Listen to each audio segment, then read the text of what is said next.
Stop and push left! Right. On you.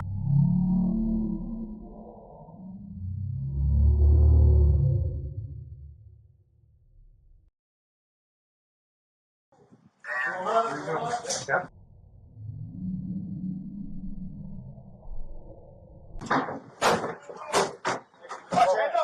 Hands up! Take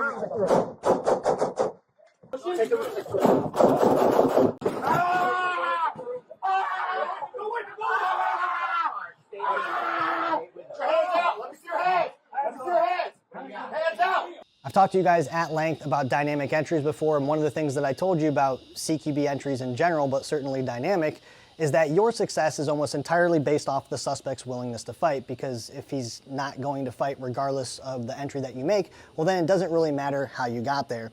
Now, I know that this is true because we validated this idea for many years off of this premise. We validated our tactics based off suspects submitting who were going to submit anyways. So for example, during a dynamic entry for narcotics, we use port and bang windows, we break and rake windows, we set charges on doors, and then we get in there and we have everybody in custody and we go, wow, that worked really well. We got inside their OODA loop and we discouraged them from wanting to fight. Now, that becomes a little bit problematic when you start looking at, for example, my city, who for the past 5 or 6 years on the SWAT team side switched from dynamic everything pretty much to surrounding call out unless it's a hostage rescue. And in not one of those surrounding call outs, whether it's for evidence or a person, and certainly narcotics for the SWAT team, has turned into a barricaded suspect and certainly not a shooting. And that also happens to be true with the other SWAT guys that I know that have also switched to doing surrounding call outs. Now, it's not up to me to tell you guys what you want to prioritize, but for me, I don't believe that my life is worth any amount of narcotics, and I don't believe my teammates' lives are worth any amount of narcotics. Now, I hate to be the bearer of bad news, but I think at some point, admin is going to look around and see how successful surrounding call out is for these other teams in these other cities and say, well, in the past 5 years, we've gotten into 3 shootings inside of structures, and maybe you killed people and maybe you didn't. And these other teams who are doing surrounding call out have not. Now, maybe admin says, well, we still want the narcotics. One of the things that I told you guys that you should consider is whether or not these guys are even getting prison time anyways. I reached out to somebody that I know nearby and I asked him exactly that. Are these guys with these drug charges getting time in prison? And this is what he said. No, not really. Orange County, greater Orlando area is a blue county and has a lefty prosecutor. They had to remove and disbar the last one for failing to prosecute crimes and do her job. Her replacement is probably headed for the same fate. So yeah, unless that was a huge federal case, which it wasn't, dude is getting probation if charges were filed at all. Now, if dynamic entries get into the OODA loop of suspects and it discourages them from wanting to fight, it could also be true that our entries in a dynamic way is causing the suspect to make a rash, stupid decision with the firearm, causing him to either shoot at us or us shoot at him. And then it could also be true that if everybody is giving up on a surrounding call out, that they've actually had time to think about how terrible either of those decisions is and says, well, okay, I have a gun, I'm inside here, but if I give up, at least I'll survive. And if I don't shoot at them, at least I won't go to prison for the rest of my life. So that could also be true and should also be a consideration. Now, I'm gonna go over what I believe I saw in this video, and I'm gonna ask a few questions. Maybe if you guys know the answers, you can put them down in the comment section, and I'll do my best to also answer those questions. After I talk about what I saw and why I think they did what they did, I will give you a few options, and I will start with explaining if we are going to do CQB and move around this structure, probably how that should have looked.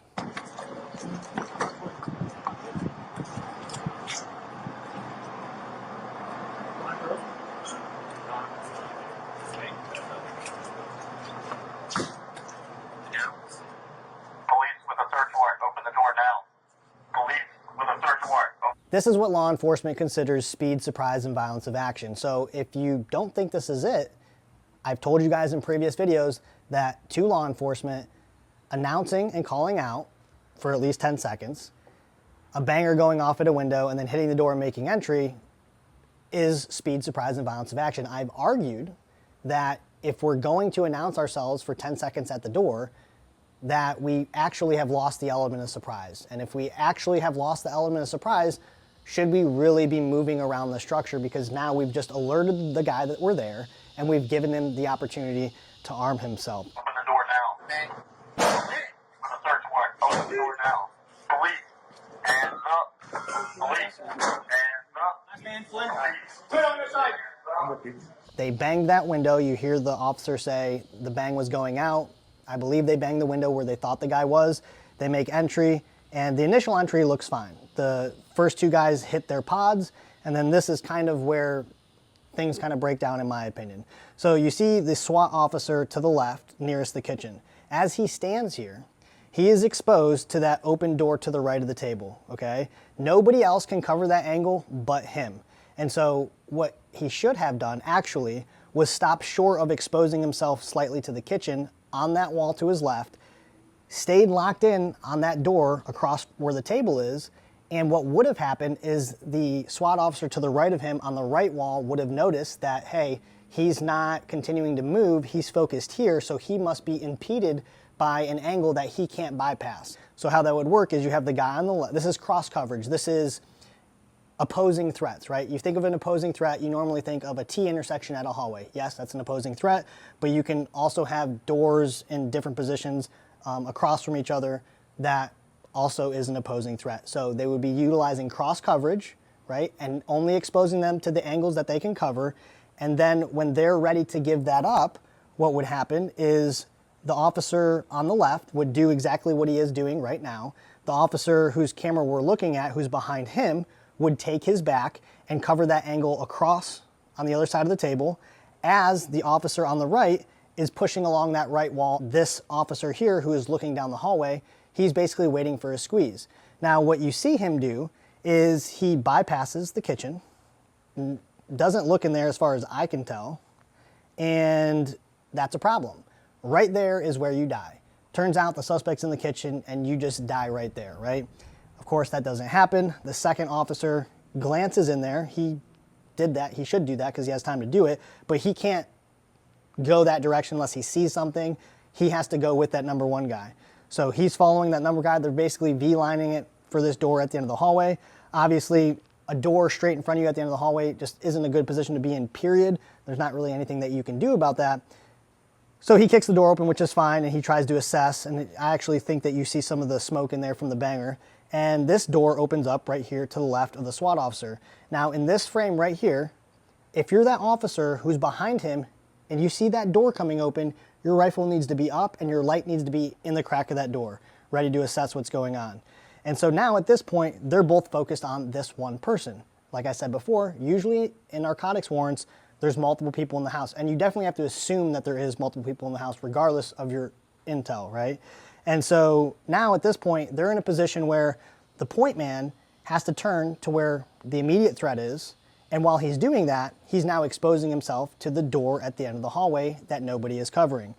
And so they finally get some light in there and they're able to see, which we can't see.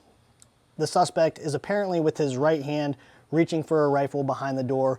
And right before the officer starts shooting, the suspect actually raises his left hand up like he's going to surrender. Now, I'm not saying it's not justified, it certainly is if you're grabbing a gun, but was this guy actually trying to, essentially engage the officers right there at that point? I don't think so, probably not. You're not gonna take that chance, you're gonna do what you have to do. But this is probably the point where he realized, oh, this is actually the police. Now, you might say, well, they announced, they said this is the police department. Yes, that's true.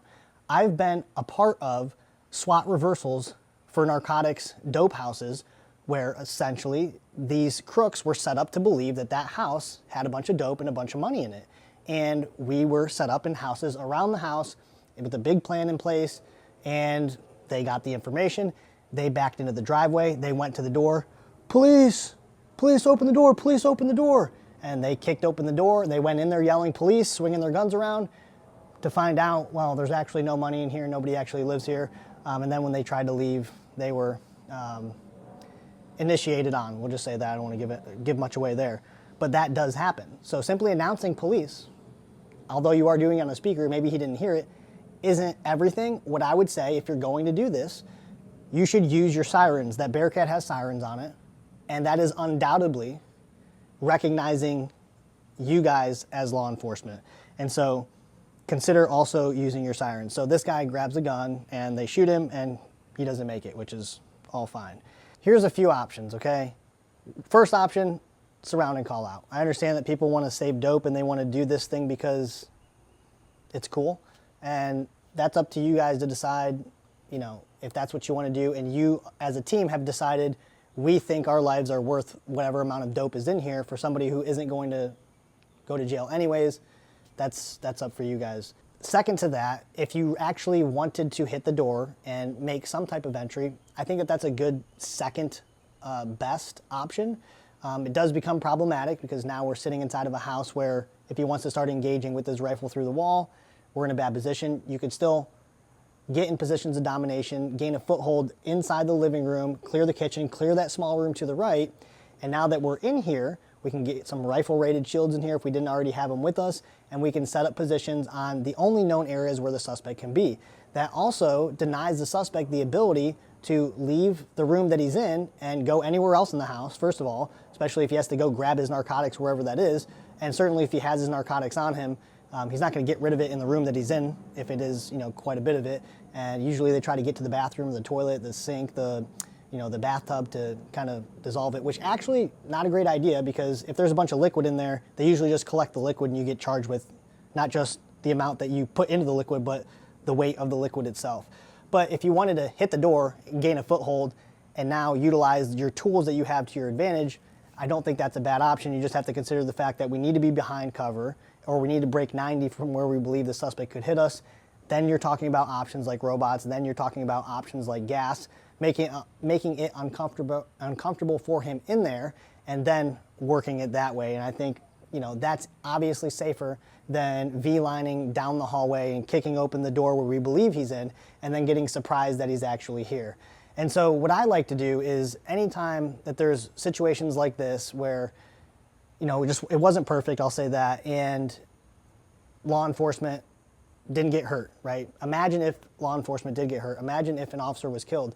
Now, unfortunately, when that happens, we don't actually get all of the details about it because teams don't like to necessarily share that information. And if they do, sometimes it's not the complete story because I think like as men, we don't want to kind of profess to everybody that maybe mistakes were made, right? And so that's a problem in and of itself. But I would think that certainly amongst themselves, they would say, what could we have done different and what should we have done? What should we have done instead?